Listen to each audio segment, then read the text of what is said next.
Ano ba yung dapat nyong itanong sa doktor on your first prenatal visit? This video is for the first time mom na first time din magvi-visit sa doktor. Guide lang to para magkaroon kayo ng idea. Kung matuwa naman kayo is pwede kayo mag-take down notes. On your first visit, doon mo na itatanong kung buntis ka nga talaga.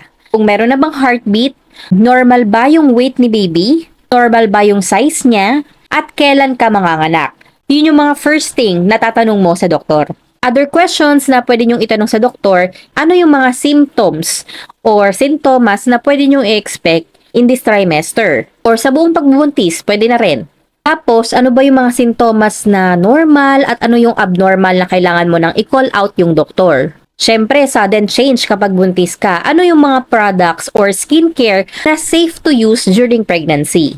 Kung active ka naman sa mga exercise or workout, ano ba yung mga exercise na safe during pregnancy? Base sa iyong health conditions, kapag check up ka ng doktor mo, ano ba yung kailangang baguhin or idagdag or ibawas sa diet mo? Siyempre, ngayong pregnant ka na, kailangan safety ni baby yung iisipin mo. So, ano ba yung mga medications na hindi pwede sa buntis? And usually, mga vitamins naman is nire-reseta talaga yun ng doktor. So, you don't need to ask. Pwede mo itanong kung para saan ba yun, ganun, para lang ma-inform ka kung ano yung tinitake mo.